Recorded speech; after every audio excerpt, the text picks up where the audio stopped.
my beloved Boss Mike Cervera. Punta na natin si Pulong, binanatan din. Oo, ni Attorney Claire. Oo.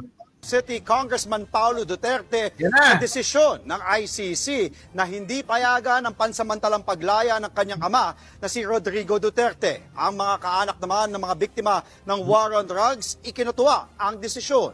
Nasa frontline ng balitang yan, si Gio Robles. Yan na. Tayo Diba? po ay nagpapasalamat Nako. kay Vice President Sara Duterte. Kita mo, Sara, ganyang kakatanga. Tignan mo, parang sinampal ka ng, parang sinampal ka ng magkabilang pisngi. Si Sara ho dito, parang pinagsasampal, ng magkabilang pisngi niya. At gamit-gamit yung paa. Diba? Diba mga kababayan ko? Biruin mo, nagpasalamat sa iyo yung biktima ng tatay mo. Saka nakakita ng ganito. Pero ikaw yung sigaw ng sigaw na katarungan para sa tatay ko. Pero bakit ganito? Nagpapasalamat yung mga biktima ng tatay mo. Bang klase mga kababayan ko eh. Ito na. Nasa frontline ng balitang yan, si Gio Robles. Tayo po ay nagpapasalamat kay Vice President Sara Duterte. Bakit? Marahil, ito ang unang pagkakataon na nagpasalamat ang ilang human rights group at pamilya ng mga biktima ng war on drugs kay Vice President Sara Duterte. Kita mo sa kasaysayan ng Pilipinas, ngayon lang nangyari to. Yung magpasalamat sa anak ng nambiktima sa mga kanilang pamilya. Ibang klase ng mga kababayan ko Kasi nga ho talaga tatanga-tanga. Oo, thank you naman po Boss Christopher Alcueno. Thank you po. Mismong ang anak daw kasi ng dating Pangulong Rodrigo Duterte ang dahilan kung bakit binasura ng pre-trial chamber ng International Criminal Court ang hiling ng kanilang kampo na interim release o pansamantalang paglaya habang gumugulong ang reklamo. Kita nyo mga kababayan ko? Nagpasalamat ho. Dahil nga po sa kapalpakan na mahina kasi talaga ulo ni Sara, aminin nyo na! Mga DDS, makinig kayo sa sasabihin ko. Mahina talaga ulo ni Sara. Tapos gusto nyo gawing presidente. Saan papunta ang bayan kapag kaganyan? Diba? Kung gusto nyo lumubog, kayo-kayo na lang.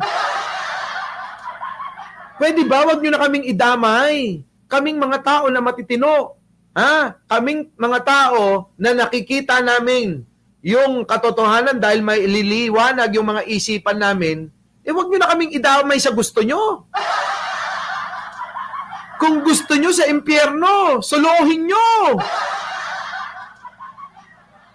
Kayo-kayo na lang dyan, walang aangkin na manggagaling sa amin. Diba, no? Grabe. Diba, Suset Tabor? Tala. Po, kami, told you so, parang gano'n. Kasi matagal na po namin pinupoint out yan, na yung statements mismo nung Duterte family ang magagamit or gagamitin ng korte to decide. Yan. So, ginamit talaga yung mga kanilang mga sinasabi, kanilang pambabatikos, para ho mga kababayan, magdesisyon ang ICC. At ngayon nga mga kababayan, dahil nga ho, hindi naging pabor sa mga Duterte, kay Digong, yung desisyon, eto na ngayon mga kababayan, etong si Pulong nagbabanta ngayon.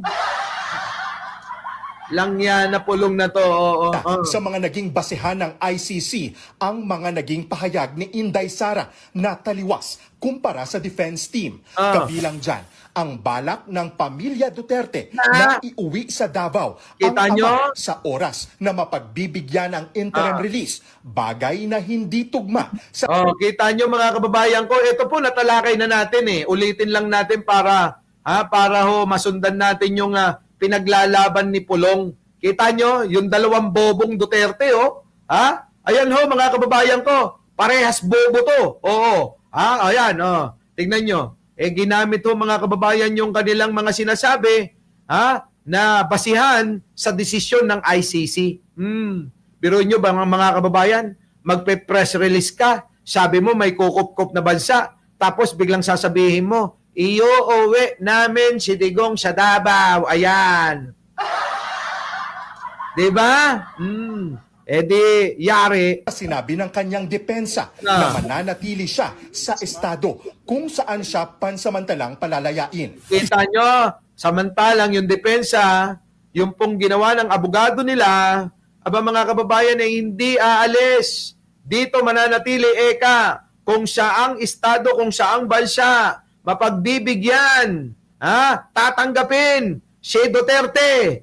Halimbawa, kung sakasakali na siya ay pagbigyan nyo ng pansamantalang kalayaan, kaso si Sara to the rescue. Hindi! Iuuwi ko siya ng Davao. Ayun. Tapos si Digong nanatili sa kulungan.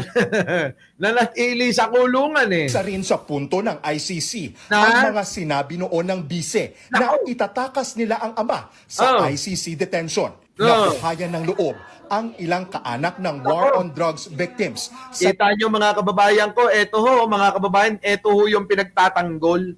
Yung mga biktima, baliktad talaga utak ng mga DDS. Kung sino yung nambiktima, yun yung pinagtatanggol nila. Tayo ho, mga kababayan, hindi ho. Tumitingin tayo sa libo-libong mga biktima na pinagpapatay ni Digunyo. Doon po tayo kumakampi. Hindi po sa kriminal na tatay ni Sara Duterte. Opo! Diba? Tuloy. Desisyon ng ICC laban sa dating Pangulo na nahaharap sa reklamong crimes against humanity. Ayaw na namin siyang palabasin dahil isa po itong banta sa kanyang mga pamilya. At sa lahat po ng mga inabuso ni Duterte. Kita nyo mga kababayan ko, hindi na kayo nahiya kay nanay. Anak ho yata o asawa yung nabiktima kay nanay. Yan po yung mga kinakampihan. Laging biktima. Hindi po lahat mga kababayan na biniktima ni Digong ay tulad ng sinasabi nila na mga adik. Ito mga kababayan ko sa aking pananaw. Opo siguro mas magaling ako kay Digong. Ako uunahin ko yung pong puno, hindi po yung mga sanga. Bakit? Kapag pinatay mo yung ugat, yung pinanggagalingan, yung source, kung bakit meron yan, sigurado, mauubos yan. Pero ho, hindi. Hindi ho pinakialaman ni Digong kung ano yung mga ugat at puno. Bagkus mga kababayan, pumitas-pitas ng mga tangkay at ng mga dahon lang. Kita nyo? Grabe, no? Tapos yung mga tatanga-tanga, ang galing-galing ni Duterte, ang daming pinatay na mga adik, bobo kayo. Kabiliban nyo si Digong, bibilib din ako. Kung ang ginawa ni Digong, inuna si Michael Yang at saka yung mga in-check na mga drug lord na mga naging kaibigan. Kita nyo saan kayo nakakita nun? Yung mga ugat, yung pinanggagalingan ng mga droga, mga kababayan, kinaibigan niya. Kinaibigan ni Digong. Tapos tuwan-tuwa kayo, Allah, buti yan, maraming pinatay na adik. Tanga. May pahabol pa. Kung ang pinagmamalaki nyo, si Digong, ang daming pinatay na mga drug lord. Ang daming pinatay na mga incheck, parang si Pangulong Ferdinand Marcos. Siguro mga kababayan ko, siguro mga kababayan ko, malamang baka kasama tayong sumisigaw na, ipaglaban si Digong! Diba? Kaso wala ho, mga kababayan, malabo. Sige, tuloy. Lahat po ng mga inabuso ni Duterte. Inalmahan naman ni Davao City Congressman Pulong Duterte ang desisyon ng ICC. Sa kanyang post sa Facebook, sinabi niyang hindi batas kundi political theater ang nanaig. Giit ng kongresista, naging biktima daw ng political persecution ang kanyang ama. Titiyakin daw niyang mananagot ang mga anyay kumidnap sa kanyang ama. Ayan na, mga kababayan ko. Yan na.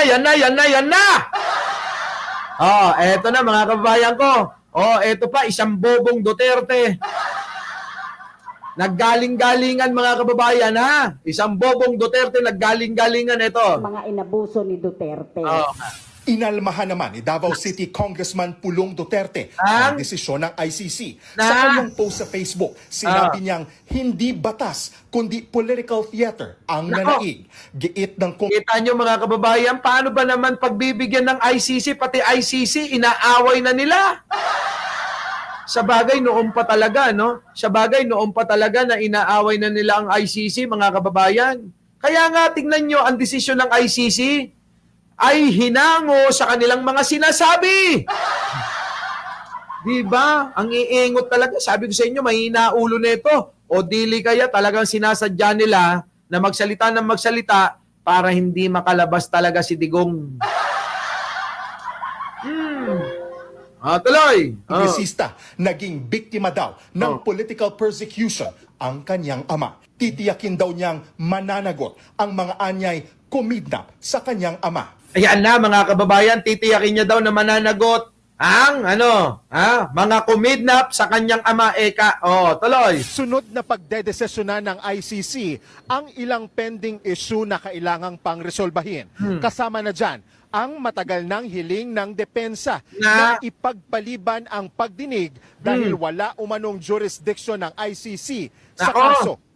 Tikitan nyo, mga kababayan ko, hinihingi nila na wag magtuloy yung pagdinig diyan sa ICC dahil wala daw jurisdiction sa kaso. Mga bobo pala kayo, tagal-tagal na, no?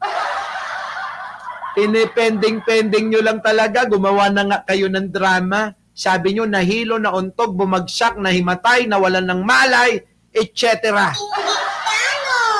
Bakit ka naman maiinggit, Anino, sa isang tao na nakakulong tulad ni Digunyo? Diba? Yung po yun, mga kababayan ko. Ang daming drama, ang daming mga ginagawa na para mapending, para hindi matuloy ang hearing. Diba? Takot na si Digong. Sa totoo lang, mga kababayan, yung itlog nun, bumaon. Mga kababayan, sa sobrang takot ni Digong. Nandito na si Direk Freddy. Nga pala, nakabalik na yung ating kulang-kulang 600,000 na FB page. At yung isa pang page natin, yung pong kulang-kulang 60,000. At syempre yung ating main account, Facebook, bumalik na po. Hindi pinatagal. Hindi pinatagal. Abay, isang araw lang, 2 araw, mga kababayan, bumalik na yung ating Facebook. Ganyan, Sarah, kapag mahal ka ni bro. Diba? Kita mo, Facebook pa lang to. Binabalik agad sa matitino. Pero kayo, tatay nyo nawala, hindi pa rin makabalik-balik, Diba, no? Diba? Kita nyo, isipin nyo. Kapag matino yung tao, binabalik agad ni bro. Yung mga nawala rito. Pero kapag ka masamang tao, kita mo, Sarah, yung tatay mo, hindi nyo mabalik-balik, Ang dami nyo ng gastos, pero wala pa rin, nga pa rin, Diba? Yun eh. Our beloved Boss Mike!